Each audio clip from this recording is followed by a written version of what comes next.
ตกแห้งพี่น้องเอ้ยน้ำเต็มให้หน้าแล้วนะฮะอัดน้ำหน้าแล้วพี่น้องนะฮะอัดน้ำหน้าก่อนนิดหน่อย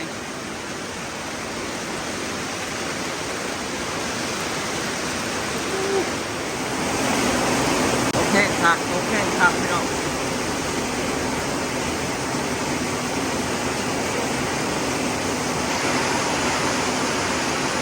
โอ้ยรถตากคนเลยพี่น้องเอ้ยพอแล้วเขาพุ่มตาขึ้นหวยพระจัก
สบายดีพ่อแม่พี่น้องสบายดีพี่สุขุทุกคนเนาะอ๋อฝนตกพี่น้องเอ้ยมื้อนี้ฮะก็เห็นฝนตกแห้งเนาะแต่ละเทื่อหันก็ตกอยู่พี่น้องแต่ว่าตกบ่แห้งเนาะ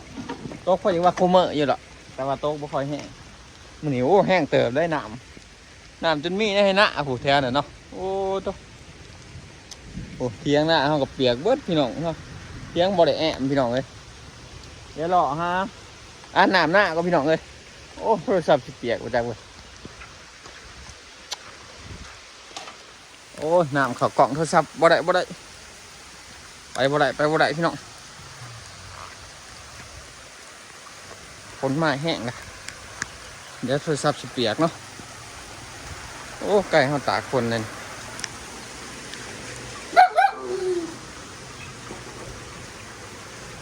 ไก่เขากระหนาวเลย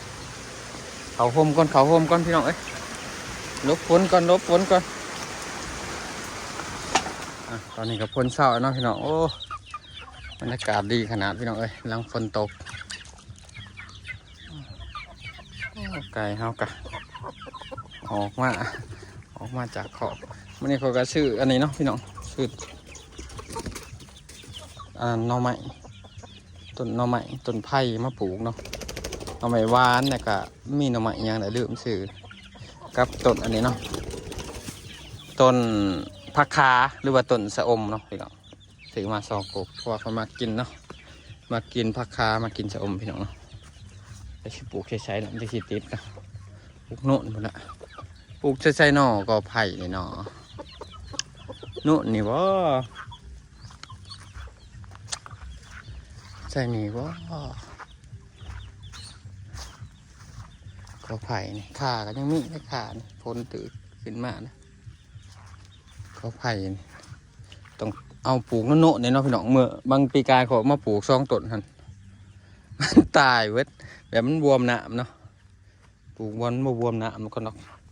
ปลูกใส่ขั้นคู่ตายเนาะพี่น้องขั้นคู่น้องนี่แหละมันจังสิจะเป็นเลย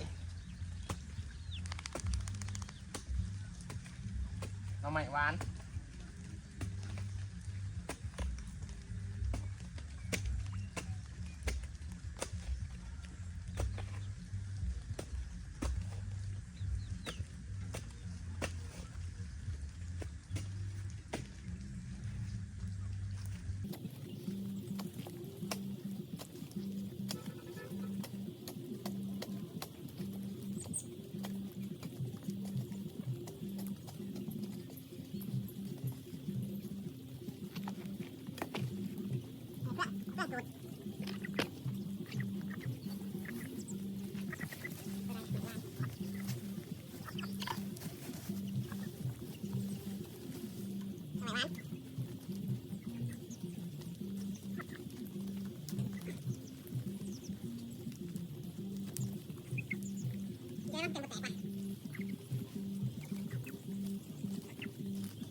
ตอนนี้ก็ปลูกแล้วเนาะพี่น้องโอ้แดดแจ่มบาดฝนตกแล้วแดดแจ่มต้นที่สองยังมาขวดอีกมาเลยเนาะนี่มาใหม่เขาเนาะพอได้กินยามแดงพี่น้องเลยอันนี้ต้นผักค้าเนาะ2 ต้นพี่น้องปลูกใช้กันคู่เลยเป็นจังสิได้กินยามแดงเพราะว่ามันมีน้ำเลยได้นี่เนาะพี่น้องมันคือสิออกหน่อเลยเนาะโอ้ฝนตกก็แดดจ้ำเลยเนาะเดิมหกก็ได้หญ้าในนี่กันเมื่อนานจะสิเอาจากตัดหญ้ามาตัดนี่เขาก็เลื่อยในเนาะพี่น้องเลื่อยสีซับผ่าแค่นั้นเลื่อยไม้ไผ่หวานแทกแล้วก็เลื่อยเป็นที่เขาก็ไปซับผักเนาะซับผักมาปูแทนแป้นพี่น้องเนาะปูจะเทียงเขาฝนพาเนี่ยเกือบโบเป็นตะยูเนาะพี่น้องฝนตกอะมันพาเขามาถ้าตรงไหนแอมคางได้คางหนึ่งเนาะมันจังสีเดเป็นตะยูถ้าปูแล้วก่อนจังสีเดแอมมันนี่เขาซับผักเนาะ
พี่น้องซับเบิ่งพี่น้อง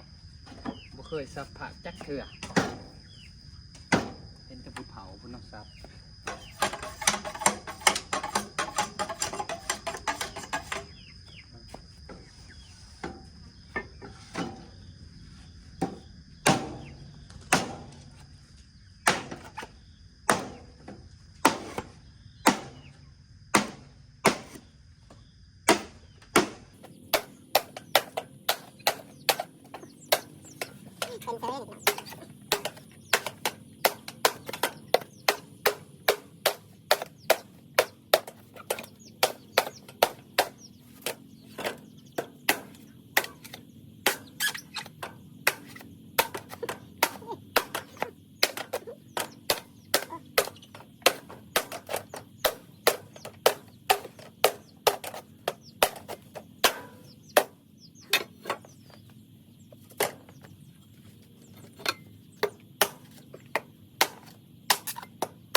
ซับแล้วเอากระผ้าออกแล้วพี่น้องนี่เผาไว้หน่อยนี่เป็นเสือหน่อย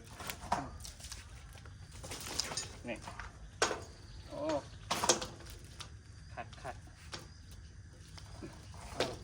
นี่เนาะนี่เอาแนวมาเต็งไว้นี่ต้องห้าวันเพียงเต็งแบบนี้นะนี่ถ้าก็เลยผ่าอยู่แผ่นหนึ่งนี่ถ้าก็ฉีดเอาว่าจะเรียกเป็นไม้แป้นกันผู้ที่ได้แป้นได้แผ่นหนึ่งเนาะตัวอันหนึ่งนี่อันใหญ่ได้อยู่หนาสาวไหนนี่พอแผ่นหนึ่งก็หนาสาวเนาะคือว่าเป็นอยู่พี่น้องกับโมยะเนาะพี่น้องโมยะโมง่ายพี่น้องโมยะซับนี่เขาว่าไม่อยากไปตอนตัดใหม่ลงมานี่สมุดว่ามาปูเนาะพี่น้อง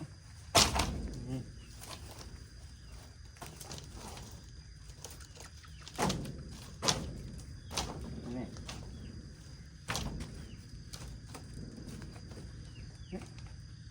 ก็นั่งไหลเด้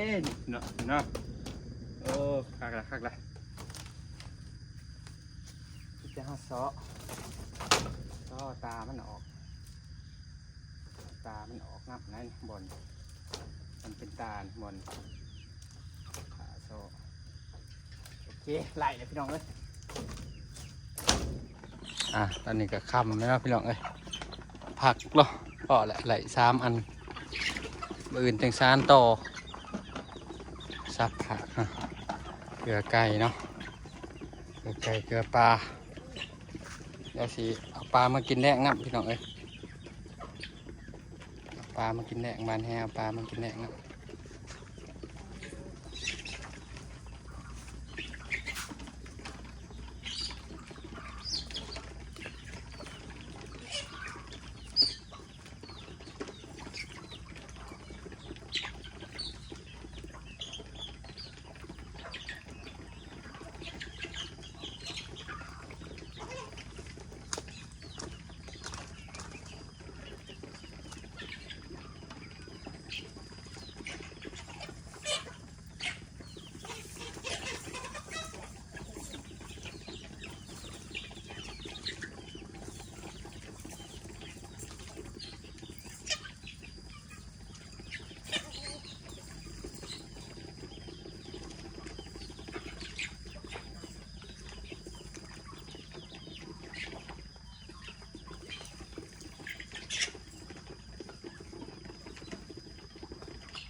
โอ้ลุดไปน้ำนี่ขาดหลายไปจ้ะไปเปิดได้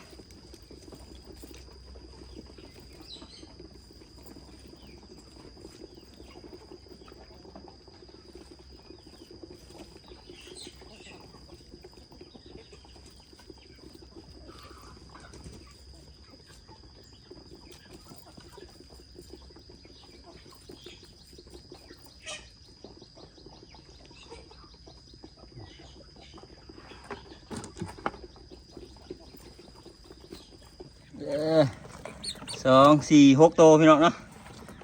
6 โตกันได้กินไร้ขาดเลยพี่น้องเอ้ยขาดได้นี่ไก่ก็เบื่อเลยกินเบื่อเลยว่านี่ก็ขากินตัวนี้แม่น้ำคิงเพื่อนว่าบ่อยากกินไก่เนาะก็เลยเอาปลาเมื่อให้เพื่อนมือนี่